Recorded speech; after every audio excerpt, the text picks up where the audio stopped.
24, 25 और 26 अक्टूबर को वृहद आंदोलन हरसूद में था, जिसमें कक्का जी आए थे और जो 254 गाँव में डूब प्रभावित इंदिरा सागर परियोजना के अंतर्गत उस डूब प्रभावित नागरिकों को इन्होंने ताबड़तोड़ मनमाना मुआवजा देकर विस्थापित किया है। और इसके संदर्भ में जो भूअर्जन अधिनियम तथा पुनर्वास नीति का पालन नहीं किया गया है और वास्तविक रूप से उसका आकलन नहीं किया गया है, रिसर्च नहीं की गई है। इस प्रकार से हमारी सरकार से मांग है कि सरदार सरोवर और ओंकारेश्वर परियोजना को जो मुआवजा पैकेज दिया है वह इन्हें दिया जाए और पुनर्वास नीति का पालन किया जाए, क्योंकि पुनर्वास स्थल जहाँ जहाँ भी वसीगत किए हैं सरकार ने उस ओर ध्यान नहीं दिया गया है।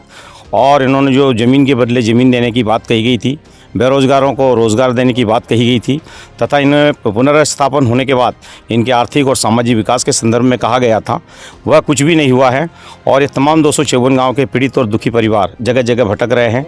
और जहाँ तक है कि पुराने गांव के वसीगत जो लोग थे उनके काफ़ी ज़मीन जायते थी, आज वो भूमिहीन हो गए हैं और मजदूरी कर रहे हैं और उनकी हालत बड़ी दुर्दशा है। इस आशय को लेके हमने पुनर्वास नीति के अंतर्गत डिमांड करी है कि आप क्यों न भारत सरकार और जो NHDC बांध बना है इसमें हमारी शेयरदारी रखी जाए। जो 2% सरकार ने निश्चित रूप से फिक्स किया था कि जो भी विस्थापित हुए हैं उनको हम ये राशि प्रदान करेंगे और इसके साथ ही साथ इनकी आर्थिक और सामाजिक दुर्दशा के संबंध में हम विकास का कार्य करेंगे। लेकिन सरकार ने मुआवजा देने के बाद आज तक कभी उनका न तो उनकी तरफ देखा है और न ही उन डूबवासियों के संदर्भ में कोई विकास की बात करी है। हम सरकार से अपेक्षा और मांग करते हैं कि क्यों न इनके लिए इंडस्ट्रीज खोली जाए और प्रत्येक परिवार को रोज़गार दिलाने के लिए प्रेरित किया जाए और इनकी समस्या का निराकरण करवाया जाए। आज इसी को लेकर कहाँ और आज कार्यक्रम आज स्थान कहाँ पर? आज हमारा पहला कैंप जो है हरसूद का वृहद आंदोलन समाप्त होने के बाद 26 तारीख का ये पहला कैंप कालापाटा पुनर्स्थल में रखा गया है, पुनर्वास स्थल में। यहाँ पर 9 गाँव के लोग बसी गए थे, इसके अलावा 12-15 गाँव के बाहर के लोग जो आए हुए हैं। और अगला जो कैंप है ग्राम सतवास पुनर्वास स्थल पर रखा गया है, तो हाँ, तारीख 6/11/2024 से। इसके साथ ही साथ हम ये चाहते हैं कि पुनर्वास स्थल पर जहाँ भी आप उपस्थित हो, धारा 12 नोटिस के पीछे पुराना ग्राम का नाम लिखे, वर्तमान ग्राम का नाम लिखे और तुम्हारी कितनी ज़मीन थी और वर्तमान में कितनी ज़मीन ली है और आपकी क्या समस्या है। इन समस्याओं को लेके आप सारी समस्या भी नोटिस के पीछे लिखे और नीचे हस्ताक्षर करें और अपना मोबाइल नंबर अवश्य डालें। लगभग कालापाटा कार्यक्रम में कितने आए? कम से कम ये अभी हमारे पास लगभग 200 से लेकर 300 आवेदन आ चुके हैं। धारा 12 के नोटिस के आवेदन कुछ नहीं ले रहे हैं।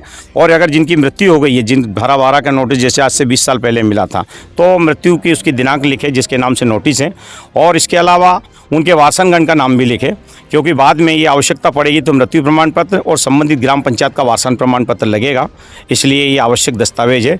और धारा 12 के नोटिस के साथ कोई भी दस्तावेज नहीं लगाए, जैसा कि आधार कार्ड लगा रहे हैं, समग्र ID लगा रहे हैं या अन्य कोई दस्तावेज लगा रहे हैं। कृपया करके ऐसे कोई भी दस्तावेज न लगाए, क्योंकि केवल धारा 12 का नोटिस और उसके पीछे आपकी समस्या लिखना है और आप क्या चाहते हो ये भी आपकी समस्या उसके पीछे लिखे और नीचे हस्ताक्षर अवश्य करें।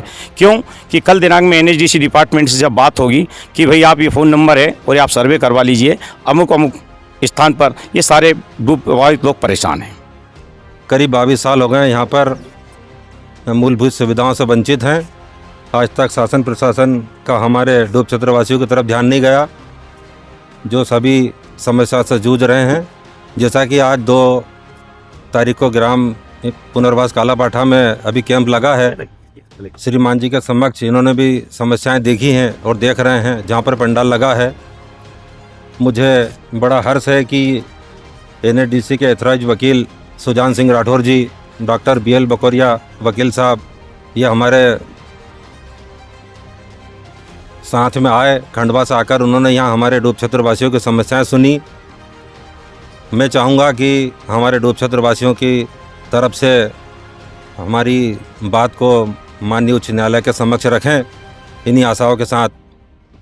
फिर भी ऐसी कौन सी एक और समस्या बताइए कि जो रोजगार की मेन समस्या है हमारे यहाँ पर, 22 साल से हम यहाँ पर विस्थापित हैं और हमें शासन द्वारा कहा गया था NHDC के द्वारा कि हम यहाँ पर रोजगार स्थापित करेंगे, लेकिन यहाँ पर ऐसा कोई भी विकल्प नहीं दिया गया जिससे कि यहाँ पर लोग अपना जीवन यापन कर सकें और वही मजदूरी करके अपना जीवन यापन कर रहे हैं।